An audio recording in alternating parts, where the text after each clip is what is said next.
नमस्कार दोस्तों, headlines of the day की इस सीरीज में एक बार फिर से आप सभी का स्वागत है। आज डेट 29 नवंबर और द हिंदू न्यूज़पेपर में आपके एग्जाम के पॉइंट ऑफ व्यू से जो भी न्यूज़ इंपॉर्टेंट है हम उन्हें एक एक करके विस्तार से समझने का प्रयास करेंगे।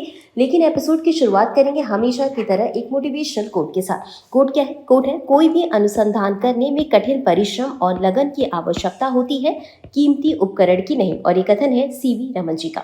और इसी के साथ हम आगे बढ़ते और देख लेते हैं पिछले अभ्यास प्रश्न को। प्रश्न है, स्काई रूट एरोस्पेस का नया इन्फिनिटी कैंपस किस शहर में स्थित है? ऑप्शंस थे ए बेंगलुरु, बी हैदराबाद, सी पुणे या डी लखनऊ। और इस प्रश्न का सही उत्तर था विकल्प बी हैदराबाद। आप इसके एक्सप्लेनेशन को हमारे पिछले एपिसोड में जाकर के देख सकते हैं। और इसी के साथ बिना किसी देरी के शुरुआत करते हैं आज के एपिसोड की पहली न्यूज की। India post 6 quarter high GDP growth of 8.2%। और ये आपकी जीएस पेपर 3 इकोनॉमी से संबंधित है। तो न्यूज क्या है देख लेते हैं।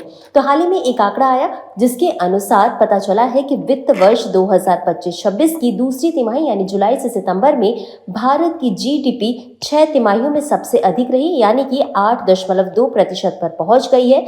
और ऐसा क्यों हुआ? इसमें विनिर्माण और सेवा क्षेत्र का प्रदर्शन काफी बेहतर रहा है, इस वजह से ये उपलब्धि हासिल की गई है।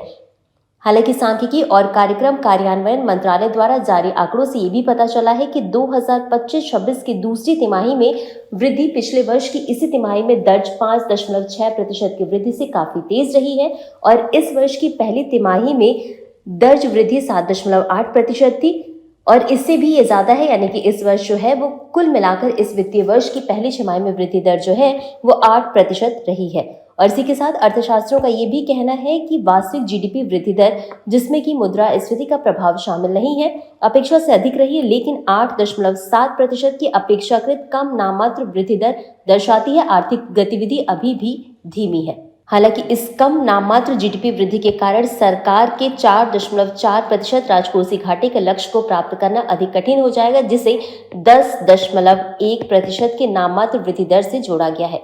अब आगे बढ़ते हैं और समझ लेते हैं क्षेत्रवार प्रदर्शन के बारे में, यानी कि ये जो पूरा जीडीपी है इसमें किन किन क्षेत्रों ने बेहतर प्रदर्शन किया है, किन किन क्षेत्रों ने क्या प्रदर्शन किया है।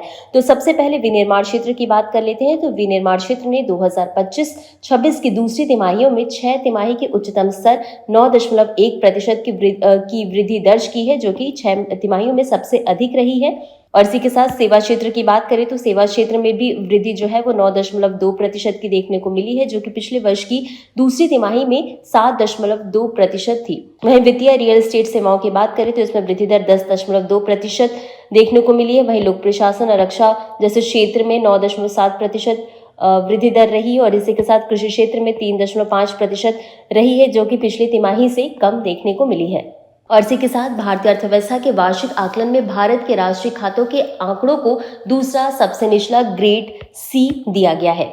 इसी के साथ आगे बढ़ते और देख लेते हैं अपनी अगली न्यूज को। न्यूज है, India Russia defence minister to meet S-500 acquisition on agenda. ये आपकी जीएस पेपर 3 डिफेंस और जीएस पेपर 2 IR से भी संबंधित है। न्यूज क्या है इसे समझ लेते हैं। तो भारत और रूस के रक्षा मंत्री 4 दिसंबर को रूसी राष्ट्रपति व्लादिमीर पुतिन की भारत की राजकीय यात्रा के दौरान नई दिल्ली में मुलाकात करेंगे।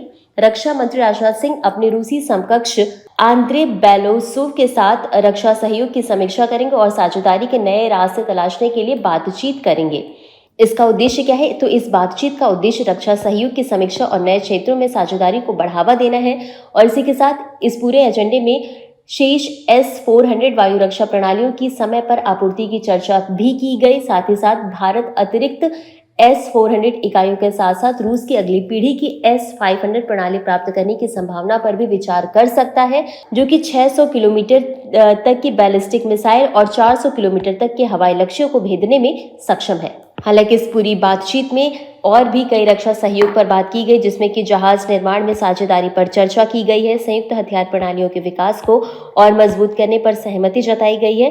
और इसी के साथ 3 S-400 पहले ही भारत को मिल चुके हैं और 2 की सप्लाई 2026-27 में होगी, क्योंकि टोटल 5 S-400 की बात की गई थी। तो अब इतना समझने के बाद आगे बढ़ते हैं अपनी अगली न्यूज की तरफ। न्यूज है, India launches operation Sagar Bandhu to provide relief supplies to Sri Lanka. यह आपके जीएस पेपर 2 IR और जीएस पेपर 3 डिजास्टर मैनेजमेंट से संबंधित है। न्यूज क्या है समझ लेते हैं। तो चक्रवात दितवा से श्रीलंका प्रभावित हुआ और भारत इसकी त्वरित सहायता करने के लिए ऑपरेशन सागर बंधु शुरू किया है। भारत ने श्रीलंका की सहायता के लिए और राहत सामग्री की पहली खेप जो है वो भारतीय नौसेना के विमान वाहक पोत INS विक्रांत और INS उदयगिरी द्वारा पहुंचाई गई है। आपको बता दें कि मार्च में मॉरिशस की यात्रा के दौरान वैश्विक दक्षिण के साथ भारत की भागीदारी के लिए महासागर यानी कि क्षेत्रों में सुरक्षा और विकास के लिए पारस्परिक और समग्र उन्नति दृष्टिकोण की घोषणा की गई थी। और भारत का जो ये स्वदेशी पोत है ये 3 दिवसीय अंतर्राष्ट्रीय फ्लीट रिव्यू में भाग लेने के लिए श्रीलंका में। वहीं श्रीलंकाई रक्षा अधिकारी जो है उन्होंने ये कहा है कि INS विक्रांत से राहत कार्यों के लिए उसके विमान के उपयोग का औपचारिक अनुरोध किया गया है। और इसी के साथ आगे बढ़ते हैं अगली न्यूज की तरफ। न्यूज है navy to hold international fleet review in Visakhapatnam in February. ये आपके GS पेपर 3 डिफेंस से संबंधित है। न्यूज क्या है इसे समझ लेते हैं। तो भारतीय नौसेना फरवरी 2026 में IFR यानी अंतर्राष्ट्रीय बेड़ा समीक्षा का आयोजन करेगी, जिसका उद्देश्य है महासागरों के माध्यम से एकजुटता और मैत्री सेतु को मजबूत करने जैसे विषयों पर जोर दिया जाएगा।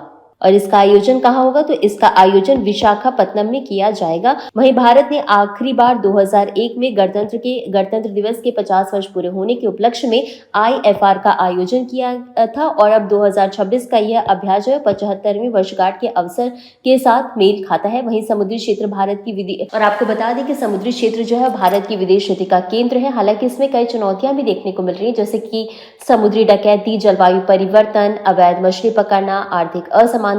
इन सभी चुनौतियों से निपटने के लिए बहुपक्षीय सहयोग की आवश्यकता भी जताई गई है। अब बात कर लेते हैं भारतीय नौसेना की भूमिका की। तो वर्तमान में नौसेना लगभग 20 द्विपक्षीय अभ्यास में भाग लेती है, जिसमें कि सिम्बेक्स, वरुण और कॉर्पेट शामिल हैं और कई बहुपक्षीय अभ्यास जैसे कि क्वाड, मिलान, मालाबार, कोकड़ इसमें शामिल है। वहीं आपको बता दें कि 2008 में शुरू की गई हिंद महासागर नौसेना गोष्ठी जैसी संस्थाएं संवाद, समन्वय और सहयोगात्मक सुरक्षा योजना के मंच के रूप में विकसित की गई है। और इसी के साथ आगे बढ़ते हैं अपनी अगली और अंतिम न्यूज की तरफ। न्यूज क्या है? WHO calls on countries to make fertility care safer and affordable. ये आपके GS पेपर 3 हेल्थ और साथ ही साथ GS पेपर 2 IR से भी संबंधित है। न्यूज क्या है इसे समझ लेते हैं। तो WHO यानी विश्व स्वास्थ्य संगठन ने प्रजनन देखभाल को सुरक्षित और किफायती बनाने का आह्वान किया है। अब एक बार इसके पृष्ठभूमि को समझ लेते हैं। तो WHO ने पहली बार बांझपन की रोकथाम, निदान और उपचार के लिए वैश्विक दिशा निर्देश जारी किए हैं और इसका उद्देश्य है प्रजनन देखभाल को सुरक्षित, निष्पक्ष, किफायती और सुलभ बनाना। और इसी के साथ WHO ने दिशा निर्देश में कुल 40 सुझाव शामिल किए हैं। अब हम बात करेंगे मुख्य सिफारिशों की। तो सबसे पहला यही है कि रोकथाम पर जोर, यानी कि अनुपचारित यौन संचारित संक्रमण और तंबाकू सेवन जैसे प्रमुख जोखिम कारकों पर नियंत्रण करने की जरूरत है। स्वच्छ जीवन शैली को बढ़ावा देने की जरूरत है, जिसमें कि संतुलित भोजन, नियमित शारीरिक गतिविधि और तंबाकू से दूरी की बात कही गई है। वहीं युवाओं को प्रजनन क्षमता की प्रारंभिक जानकारी दी जानी चाहिए ताकि वे बेहतर योजना बना सकें। अगला है किफायती एवं सुलभ सेवाएं। तो दुनिया भर में सेवाओं की मांग बढ़ रही है, लेकिन देखभाल तक पहुंच अभी भी काफी सीमित है। कई देशों में बांझपन के लिए जांच और उपचार का खर्च ज्यादातर अपनी जेब से ही वहन करना पड़ता है, जिसके परिणाम स्वरूप अक्सर भारी वित्तीय खर्च होता है। वहीं कुछ मामलों में इन विट्रो फर्टिलाइजेशन यानी IVF के एक चरण की लागत भी औसत वार्षिक घरेलू आय से दोगुनी हो सकती है। अगला है निदान एवं उपचार का क्रमिक ढांचा। तो सरल उपचार से जटिल विधियों जैसे कि IUI, IVF तक क्रमिक प्रगति पर दिशा निर्देश जारी किए गए हैं। प्रभावी नैदानिक प्रबंधन के लिए विस्तृत मार्गदर्शन की जरूरत बताई गई है और साथ ही साथ रोकथाम में निवेश बढ़ाने की सिफारिशें भी की गई हैं। स्कूल, प्राथमिक स्वास्थ्य केंद्र और प्रजनन स्वास्थ्य सुविधाओं में जानकारी का विस्तार करने की भी बात कही गई है। वहीं मानसिक स्वास्थ्य सहायता की भी बात की गई, यानी कि बांझपन से जुड़ी भावनात्मक परेशानियां जैसे कि कई बार महिलाओं को अवसाद और चिंता जैसी समस्या हो जाती है, तो सभी प्रभावित व्यक्तियों या युगलों की लगातार मनोसामाजिक समर्थन उपलब्ध कराने की भी सलाह दी गई है। और इसी के साथ WHO ने देशों से ये कहा है कि स्थानीय परिस्थितियों के अनुसार ही दिशा निर्देश को वो अपनाएं और प्रगति की नियमित निगरानी सुनिश्चित करें। तो ये काफी अच्छा कदम माना जा रहा है। और इसी के साथ हम आगे बढ़ते और देख लेते हैं अपने आज के अभ्यास प्रश्न को। तो प्रश्न है, श्रीलंका को राहत सामग्री पहुंचाने के लिए भारत ने कौन सा अभियान शुरू किया? आपके ऑप्शंस हैं A ऑपरेशन समुद्र मित्र, B ऑपरेशन सागर बंधु, C ऑपरेशन सहायता या D ऑपरेशन राहत। और इस प्रश्न का उत्तर आपको हमेशा की तरह कॉमेंट बॉक्स में देना है। तो ये थी हमारी आज की सभी इंपॉर्टेंट खबर और आपको इस प्रोग्राम की PDF अगले दिन हमारे टेलीग्राम चैनल पर मिल जाएगी और हमारे टेलीग्राम चैनल का नाम है नेक्स्ट IAS हिंदी। आप वहां जाकर के इसके PDF को प्राप्त कर सकते हैं। तो आज के लिए बस इतना ही। धन्यवाद।